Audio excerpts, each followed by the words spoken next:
السلام عليكم ورحمة الله وبركاته. بسم الله الرحمن الرحيم. الحمد لله رب العالمين، والصلاة والسلام على أشرف الأنبياء والمرسلين سيدنا محمد وعلى آله وصحبه أجمعين.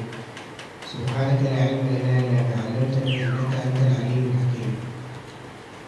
الحمد لله الذي اختصكم ووفقكم وهداكم ويسر لكم أن تكونوا من طلبة العلم الذين هم هداة الناس، الذين هم الداعمين بالوراثة عن النبي صلى الله عليه وعلى آله وسلم، كما ورد في الحديث إن الأنبياء لم يورثوا دينارا ولا درهما وإنما ورثوا العلم.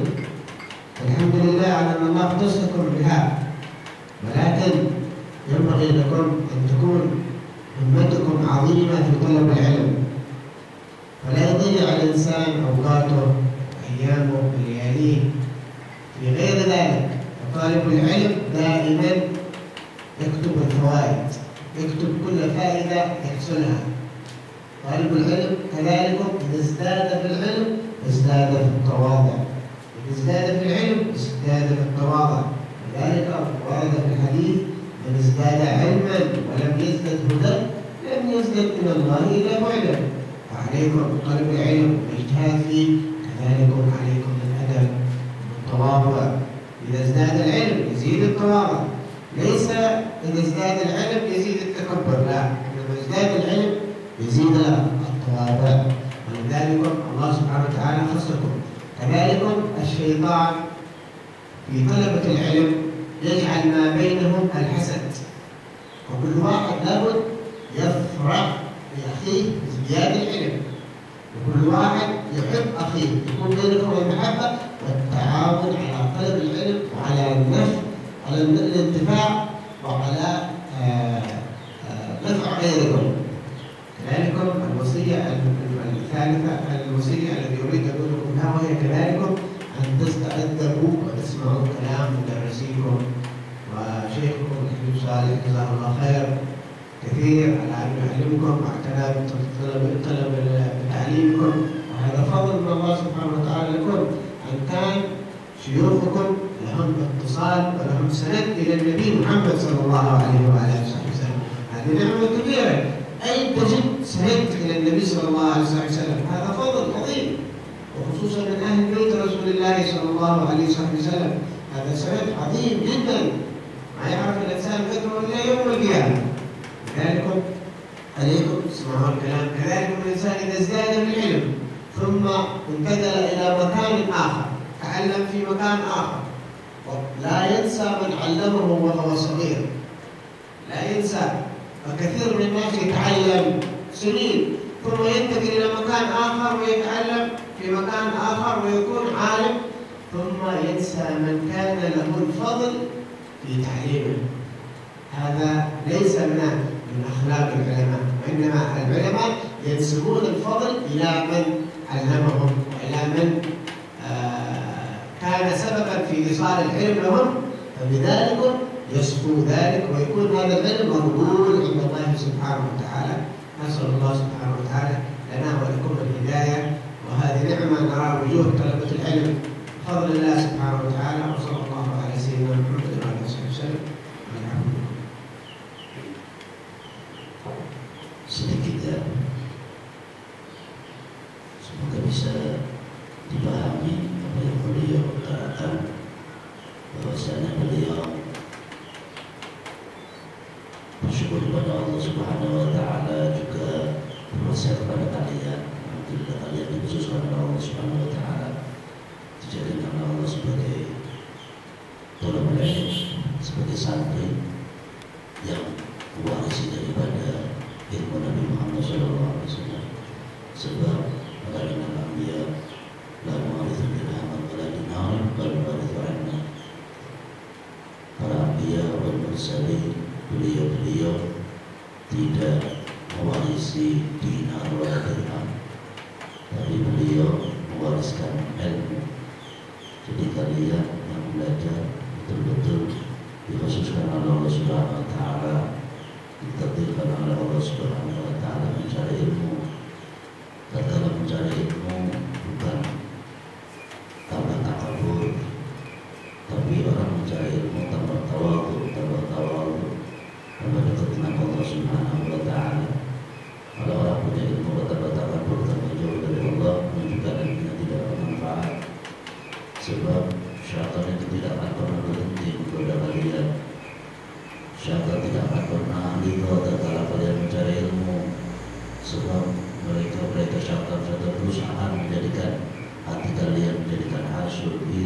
lebih takabur akan memasuki hati kalian.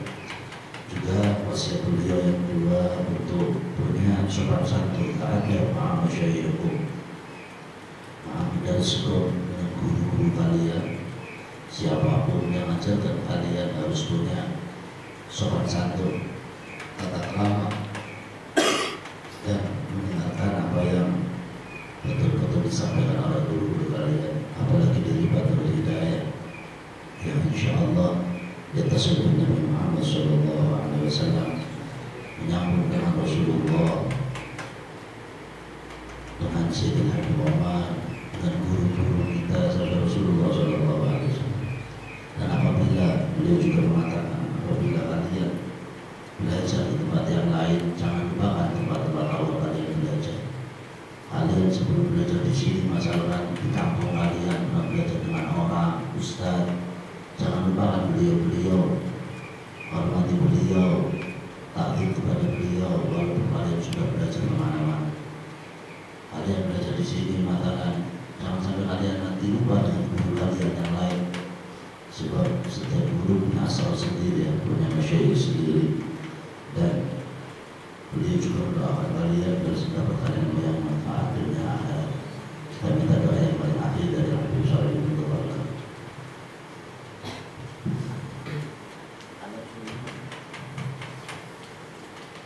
Assalamualaikum warahmatullahi wabarakatuh. Alhamdulillah wassalatu wassalamu ala Rasulillah Sayyidina Muhammad bin Abdullah wa ala alihi wa sahbihi wa man wala. Amma ba'd. Yang saya hormati para hadirin, para talabah, wabil khusus Akhina Habib Shalih bin Ali Al-Aqqas, dan juga Syekh Khatib, dan juga Habib. Alhamdulillah pada siang ini kita bisa berkumpul bersama-sama, bisa bertemu muka dengan talabul ilm. Talabul ilm ini sangat penuh rahmat dan barakah dari Allah Subhanahu wa Ta'ala. Orang yang menuntut ilmu, ikan-ikan di laut pun beristighfar kepada orang-orang yang menuntut ilmu. Tapi yang paling bahaya, orang sempat untuk mencari ilmu, tapi orang itu tidak untuk mencari ilmu. Duduk di pondok pesantren, tapi dia tidak mencari ilmu, hanya main-main. Itu orang yang paling bahaya, orang yang paling rugi, karena sempat waktu untuk belajar tapi dibuang, tidak untuk belajar. Sampai pun Al-Habib Abdurrahman Al-Masyhur, Mufti Tarim di zaman, pengarang kitab Bahwa, beliau kalau melihat talabul ilm, anak-anak yang belajar membawa tasbih, maka dimarahi oleh beliau. Bukan waktunya untuk berpikir, bukan waktunya untuk bersolawat atau apa, tapi kesempatan untuk taklim. Selagi waktu kita untuk taklim, sempatkan waktu kita untuk belajar. Karena kalau tasbih zikir bisa sesudah kamu menjadi orang-orang yang sudah alim atau apa, itu biasanya saya kan mengaku, udahlah kita tinggalkan belajar, yang penting zikir aja, yang penting kita bisa ketemu Rasulullah SAW. Justru itu setan membayang-bayangi biar ente malas untuk belajar. Jadi kesempatan kita untuk belajar, marilah istihad. Marilah waktu kita jangan dibuang hanya untuk belajar. Mumpung kita masih muda. Orang kalau sudah tua belajar sudah susah, hafalan sebentar sudah lupa. Lagi kan kata orang-orang syahid, orang kalau belajar di waktu tua seperti nulis di air. Nulis di air gimana tuh? Sebentar aja hilang, ya kan? Lain dengan anak-anak yang belajar masih muda, masih syabab, seperti mukir di batu.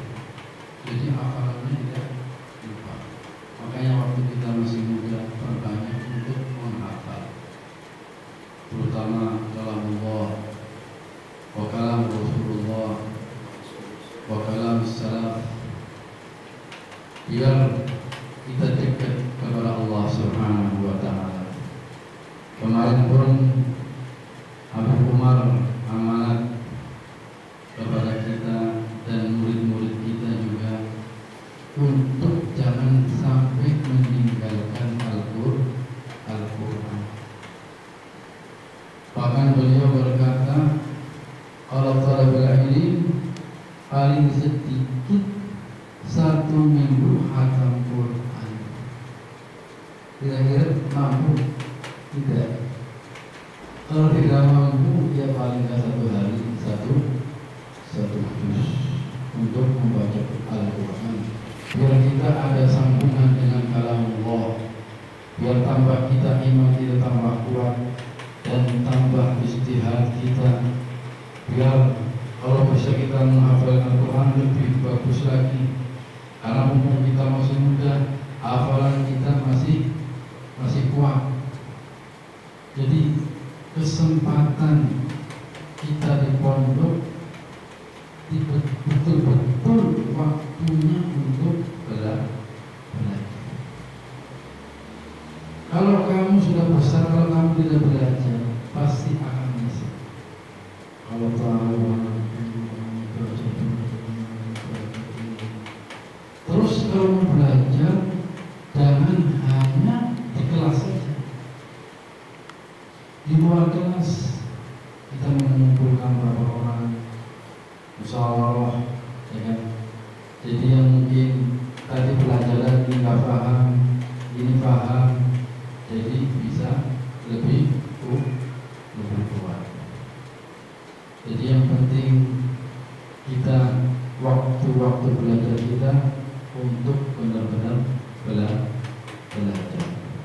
Karena banyak orang yang ingin ngomong, tapi Allah makanya Allah kita memberi kepada mereka, lah antum sudah di pondok, maka sempatkanlah waktunya untuk memperbanyak belajar, terutama menghafal.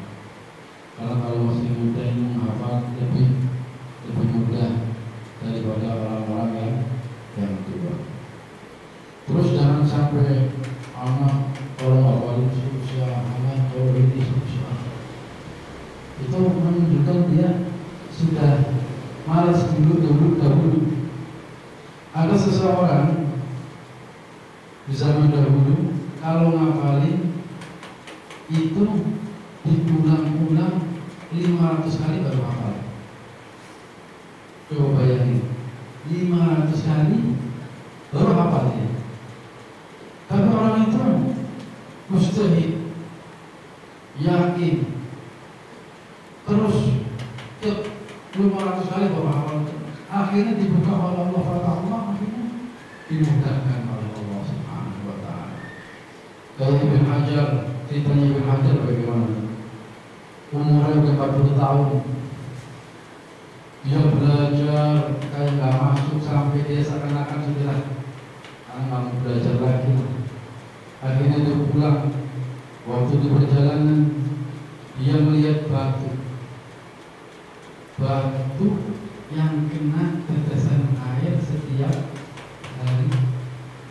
maka batu itu berlubang. Maka Ibnu Hajar berkata sama diri sendiri, masa hati saya lebih keras dari batu ini? Ini batu ketika tetesan air bisa lubang. Akhirnya dia kembali lagi belajar menjadi bangsa. Maka kesempatan waktu kita di pondok jangan sampai dibuang-buang hanya untuk cerita, untuk ngobrol. Orang tua kita juga kepengen anak-anaknya berhasil, kepengen anaknya menjadi alim, kepengen anaknya menjadi soleh. Orang tua Anda sudah mencari uang untuk Anda sekalian, tapi Anda di sini tidak betul-betul untuk belajar, maka mengecewakan siapa saja, mengecewakan orang tua, mengecewakan guru, mengecewakan baginda Nabi Muhammad, mengecewakan Allah Subhanahu wa Ta'ala. Jadi marilah kita semangatlah. Dari mulai sekarang kita harus berbelajar betul-betul biar menjadi orang yang saleh.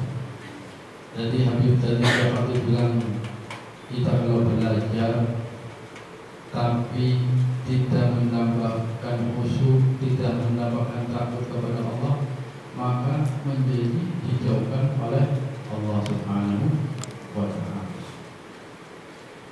Jadi kita belajar, kita ikhlaskan bukan untuk apa-apa, tapi untuk tadarrub ilallah, biar mengetahui ilmunya Allah yang wajib, biar kita selamat di dunia wa fil akhirah.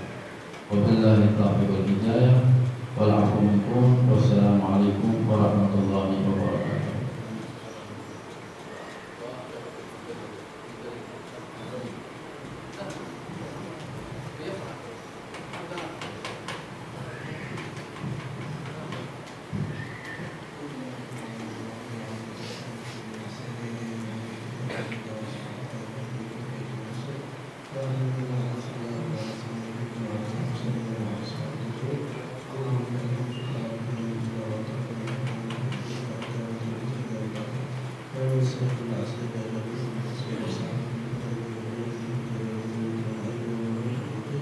ليس عليكم بالعزيز